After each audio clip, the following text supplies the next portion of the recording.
The desert was quiet at 3 in the morning, and Eli Voss liked it that way. He sat inside a metal box that the government called a deep space listening facility and everyone else called a shack, a low, ugly building stuck in the middle of the Atacama Desert in Chile, surrounded by nothing but dust, rocks, and a sky so full of stars it almost felt like a joke. Eli was 38 years old, a staff sergeant with 15 years of military service, 2 commendations, 1 bad knee, and a reputation for doing things the way nobody expected him to do them, which was why they had sent him here. This was not a reward. After his last deployment, where he had made 3 independent decisions, without authorization that somehow all turned out to be correct, his superiors had decided that Eli Voss needed to be somewhere quiet, somewhere he could not do anything interesting, somewhere he could just sit and listen. So here he was, listening to space. The equipment around him was not the most advanced in the world. It was functional, steady, and boring, which was exactly what this posting was supposed to be. His job was simple: monitor incoming signals on a rotating frequency band, log anything unusual, and report to a supervisor who checked his reports once a week and clearly never read them. Eli did his job. He logged every frequency, every burst of static, every dead signal that came in from the darkness. He drank bad coffee, he reread old paperback novels, and he watched the stars through the small window above his desk. On the night everything changed. He was not even supposed to be running the extended band scan.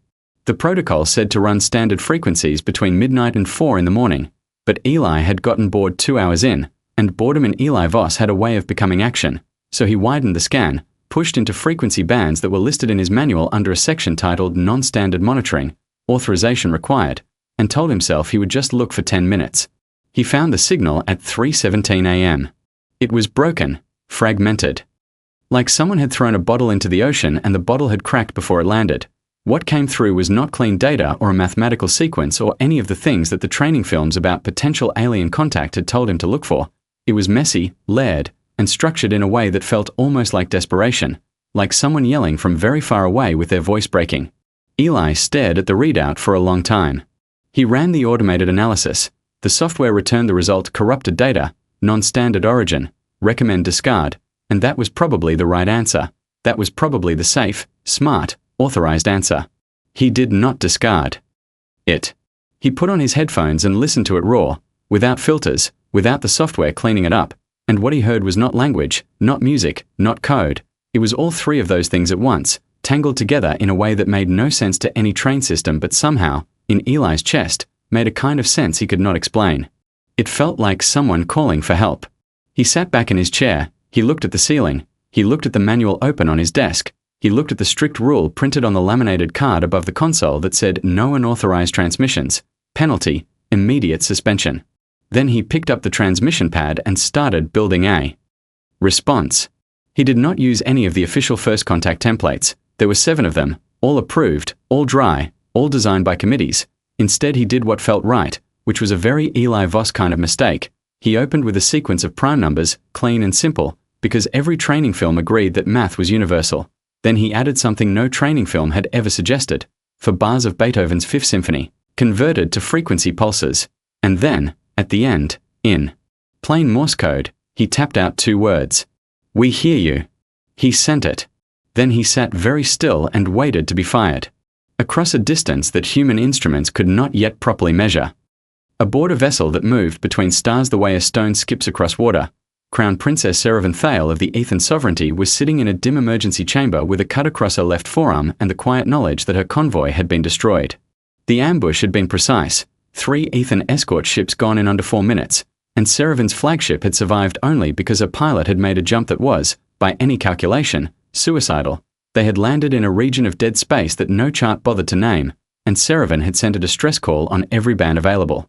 Then she had waited. Her chief communications officer had told her, very gently and very professionally, that their signal was too degraded to reach Allied space, that the jump had taken them too far off any monitored route, that the chances of anyone receiving the call were extremely low. Serevan had nodded and told him she understood. She sat alone for a while after that. She was a princess, which meant she was very good at sitting calmly while internally the world was ending. When the alert chimed softly on her personal console, she almost did not look at it. When she did look, she went very still. Her translation AI had flagged an incoming response. It had labeled the file corrupted data, non-standard origin, analysis inconclusive, and recommended she discard it.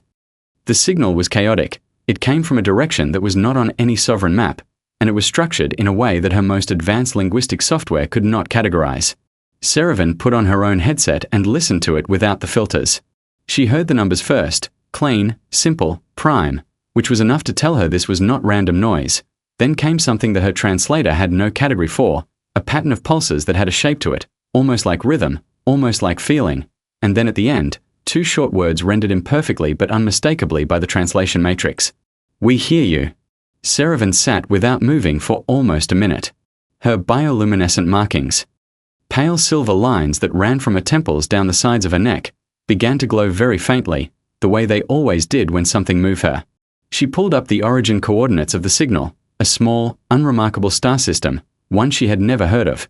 She had the navigation AI render the location on her star map, a tiny dot, far out on the edge of the galaxy's quiet arm, surrounded by nothing notable. No sovereign territory, no allied species, no registered civilization. She saved the coordinates, she closed the file, she told no one.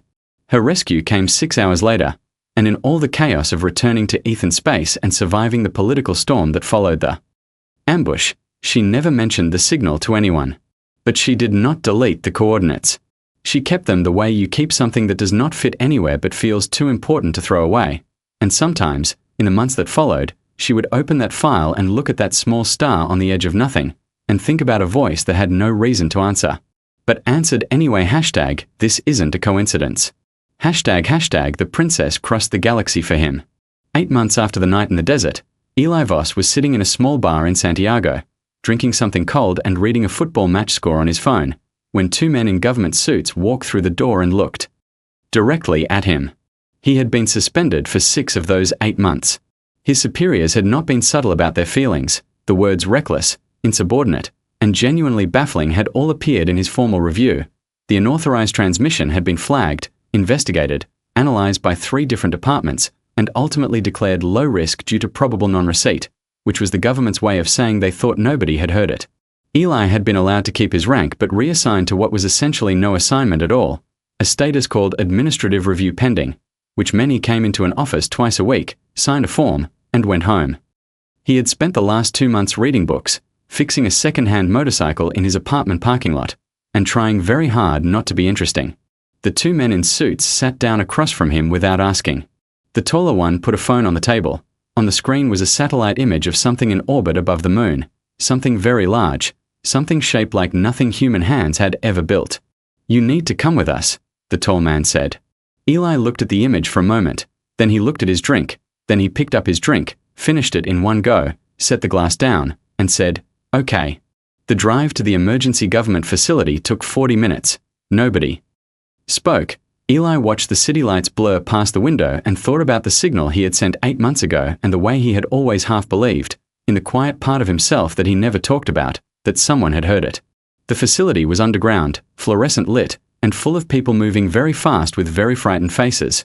Eli was handed a badge, walked through 3 security doors, and brought into a briefing room where a general he had never met told him, in a voice that was trying very hard to stay calm, that an alien vessel of extraordinary size had dropped out of faster-than-light travel just outside the moon's orbital path approximately 9 hours ago.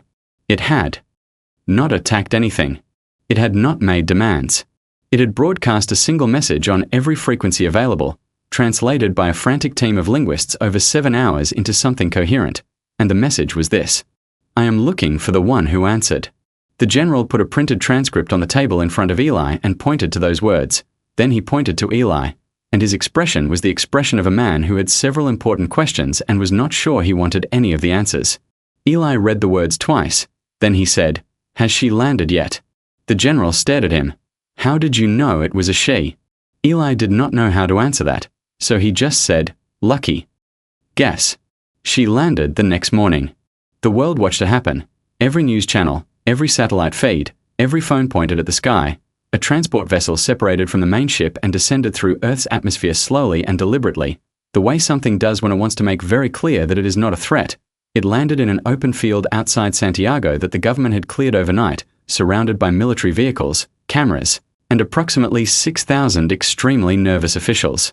Eli stood near the back of the official welcoming line in a jacket that he had borrowed because his good one was at the dry cleaner.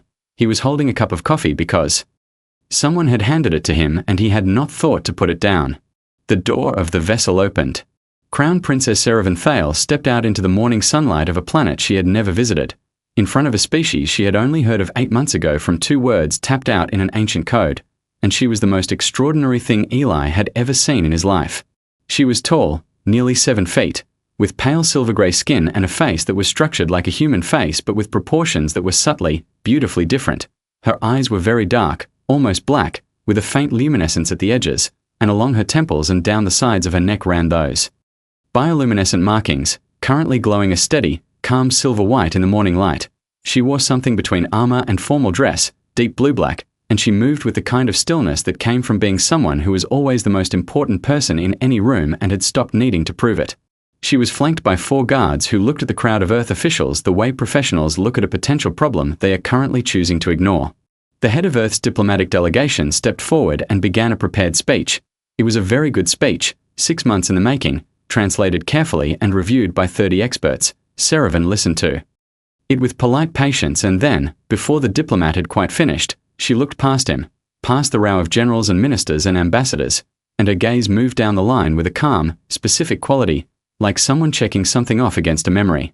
It stopped at Eli. He was near the back, in a borrowed jacket, holding a coffee cup he had forgotten to put down. He was not the most impressive thing in this field by any measurement. He was not even in the top 50 most impressive things in this field. And she looked at him the way you look at something you have traveled a very long distance to confirm is real. Eli looked back at her. He raised his coffee cup slightly, because he did not know what else to do.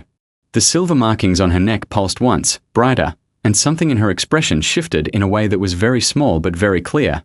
It was not quite a smile, not in any way a human face would make one, but it was warm and certain, and it was meant for him. The Earth's head diplomat turned around to see what she was looking at. He saw Eli. He turned back to the princess.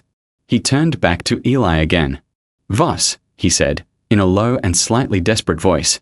"Why does she know you?" Eli finally remembered the coffee cup and put it down on the ground next to his foot. He straightened up. He said, "I may have sent a transmission 8 months ago that I wasn't authorized to send."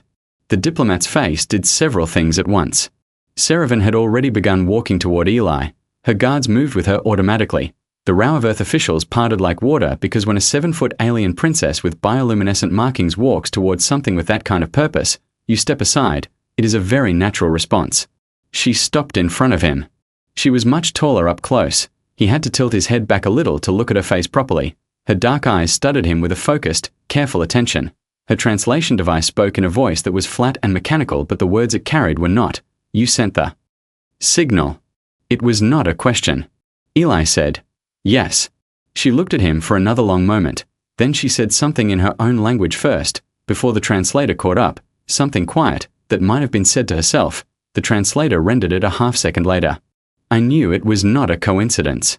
Behind Eli, approximately 200 government officials, military officers, and diplomatic staff were experiencing varying degrees of personal crisis, and Eli Voss, suspended staff sergeant, an authorized transmitter, and currently the most confusing man on Earth, stood in a field in Chile and felt, for the first time in a very long while, like he was exactly where something had always been pulling him. This isn't a coincidence. The princess crossed the galaxy for him. Nobody in the history of Earth's diplomatic corps had prepared for this specific situation, which was why they spent 3 days in meetings arguing about it while Eli sat in a government waiting room eating vending machine sandwiches. The debate was about whether to send him. Seravan had made it clear, through her translator, through every formal and informal channel available, that she wished to speak with Eli aboard her vessel. As a gesture of interspecies trust and first contact goodwill, she had invited him personally, and this was, as one very stressed diplomat put it, both the greatest opportunity in human history and a complete logistical nightmare. Because Eli was not a diplomat, he was a suspended staff sergeant with a bad knee and a note in his file that said acts without authorization. He had no training in galactic politics, no knowledge of Ethan culture, no briefings, no protocols. He was, from an official standpoint, the wrong person entirely. But Seravan had not asked for the right person. She had asked for him. On the 4th day, they handed Eli a badge that said Special Diplomatic Envoy in very small letters. gave him a 12-hour crash course in Ethan greeting customs that he mostly absorbed, put him on the transport, and sent him up. The inside of Serevin's flagship was not what Eli had expected, though he could not have said exactly what he had expected. It was enormous, and old, and built with a kind of beauty that did not try to show off. The walls were dark, layered with materials that caught light in a way that was almost warm. The corridors were wide and high, and the crew members who moved through them were of at least 6 different species, going about their work with the focused calm of people who had been doing their jobs for a long time. They all looked at Eli. None of them said anything. Eli nodded at a few of them the way he nodded at people in hallways, which was apparently not an Ethan gesture, because 3 different crew members stopped walking and stared at him with expressions of complete uncertainty. Serevin had given him a personal guide, a young Ethan officer named Kadrin, who was responsible for making sure Eli did not accidentally cause a diplomatic incident. Kadrin had been doing this job for about 4 hours and already looked tired. "You cannot make eye contact with senior officers unless they address you first," Kadrin said, for the second time. "Right," Eli said. He immediately made eye contact with a senior officer. Kadrin made a quiet sound of despair. But here was the thing about Eli Voss that Kadrin had not yet understood and that Serevin was beginning to. The rules he broke were never broken carelessly. He broke them because they did not feel right to him, because something in his gut said that treating a person like they were invisible was wrong regardless of rank, and that instinct was not something he could turn off with a 12-hour briefing, and something strange was happening as a result. The senior officer Eli had made eye contact with had looked startled, then suspicious, then, after Eli gave a small, genuine nod of acknowledgement, had nodded back, with an expression that was hard to read but was not unfriendly. Serevin's head of security was a figure named Commander Veth, enormously tall even by Ethan standards, with a face that showed nothing and a posture that said she had stopped being impressed by things decades ago. Eli met her on his first evening aboard, at the entrance to the observation deck, where he had gone because he wanted to look at the stars and no one had specifically told him not to.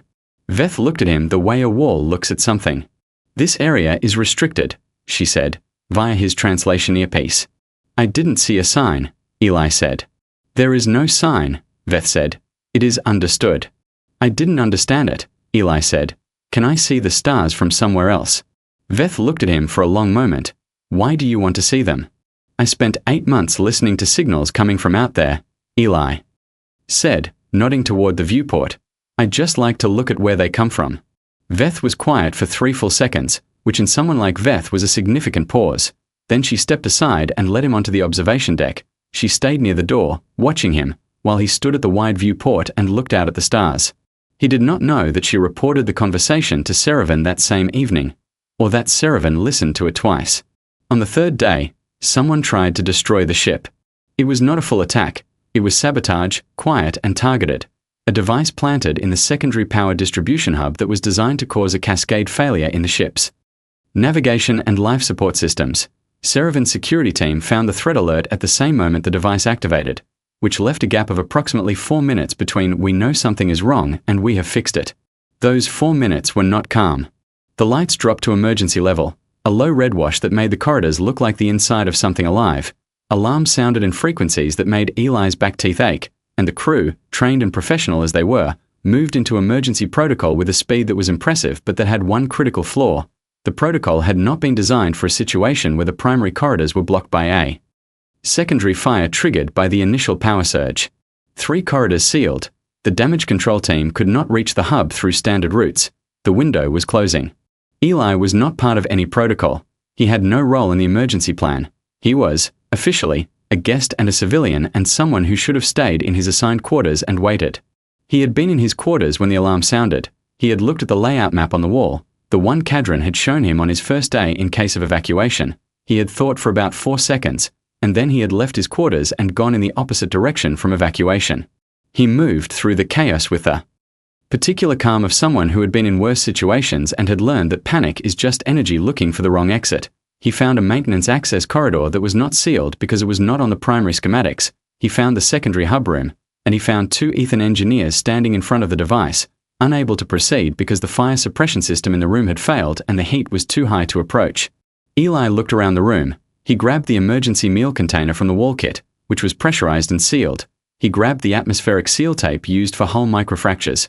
He looked at the layout of the fire, looked at the device. calculated something quickly in his head, and then he did something that both engineers would later struggle to explain accurately in their reports. He threw the meal container at the base of the fire at the right angle to rupture it against the floor, releasing a cloud of cold inert atmosphere that dropped the temperature in a 4-foot radius by enough, just enough. Then he crossed the distance in 3 steps, applied the seal tape to the device's activation panel in a way that was never in any manual but worked, and held it there until the pressure equalized and the countdown stopped. The lights came back up 30 seconds later. The 2 engineers stared at him. Eli looked at the meal container on the floor. "Sorry about your food," he said.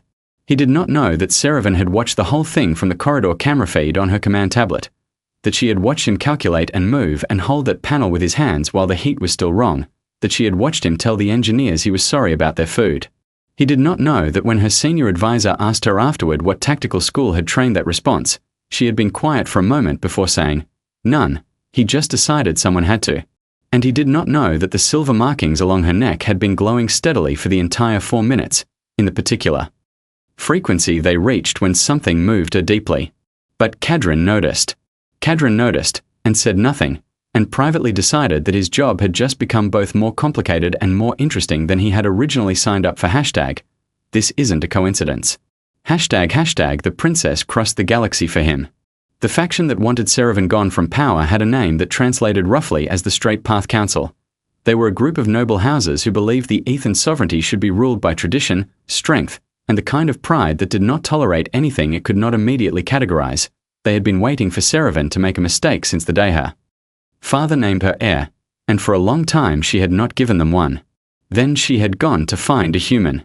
From the council's point of view, this was not just politically embarrassing, it was a gift. A princess of the sovereignty, traveling to the edge of map space, landing personally on a primitive world, asking for a specific individual by name.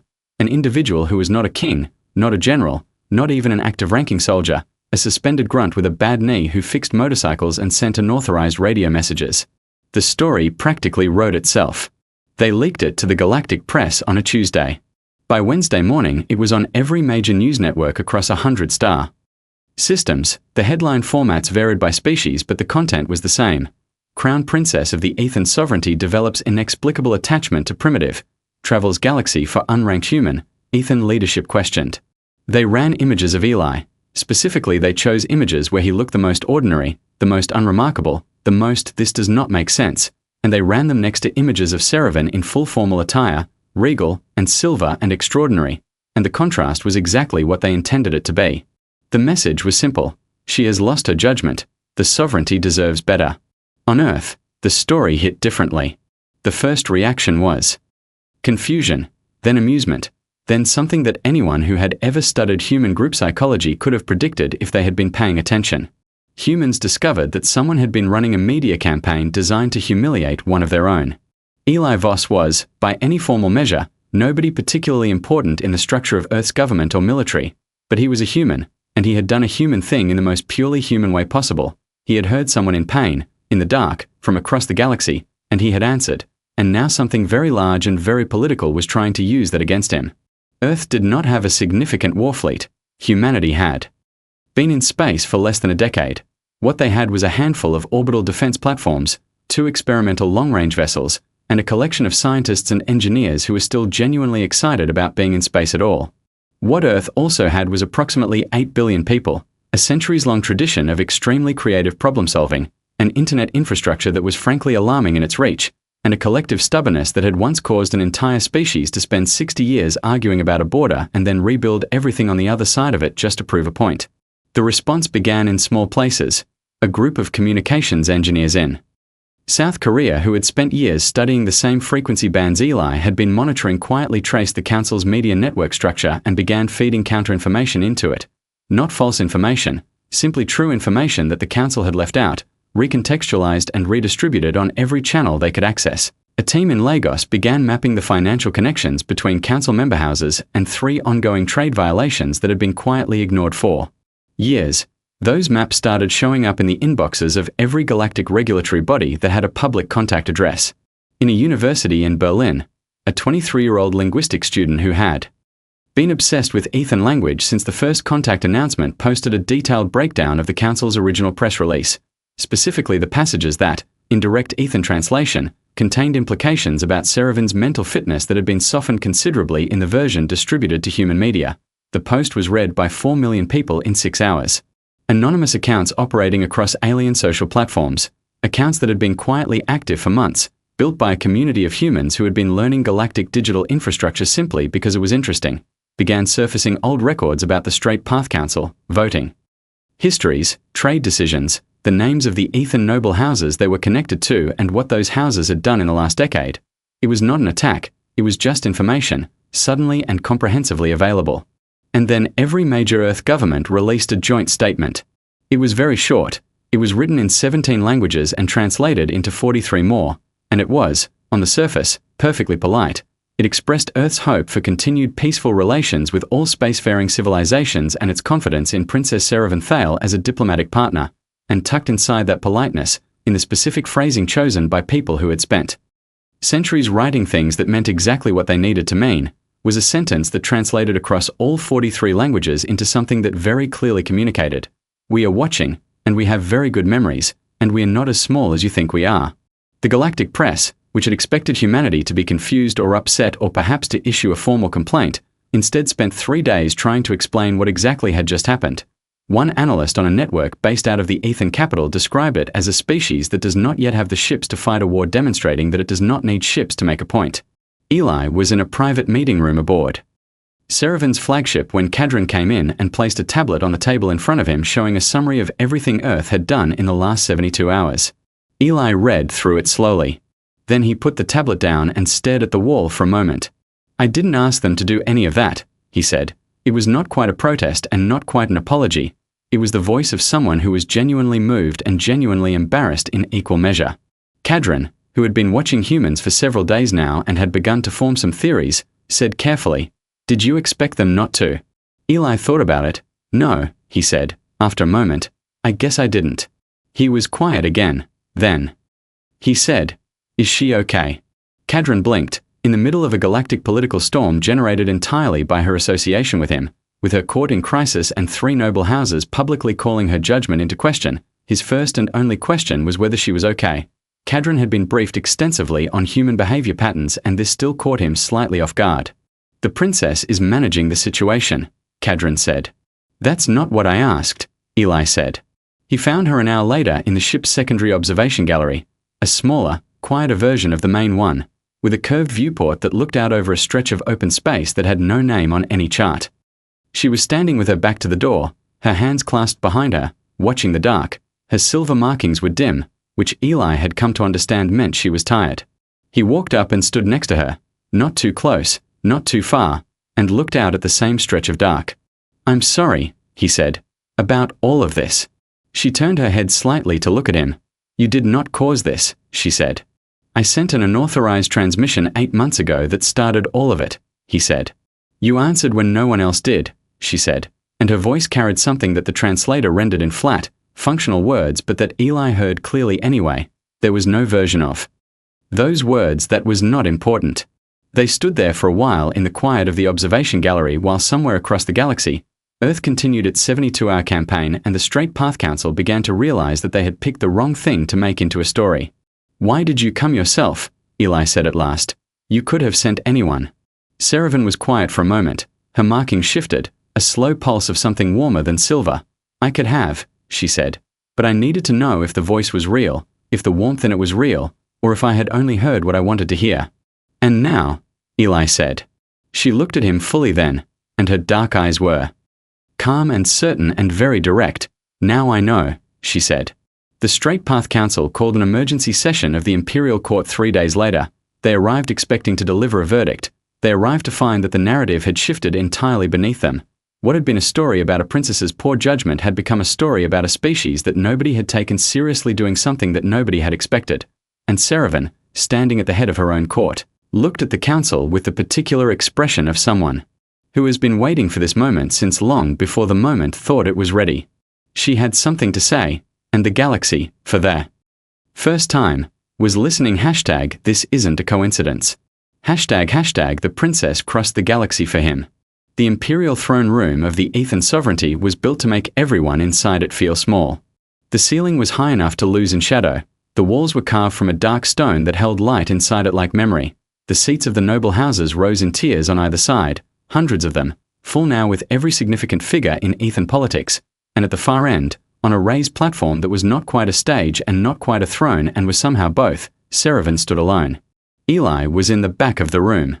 There had been significant debate about whether he should be in the room at all. Commander Veth had ultimately settled it by standing next to him with her arms crossed and her expression communicating clearly that anyone who objected was welcome to explain their objection to her directly.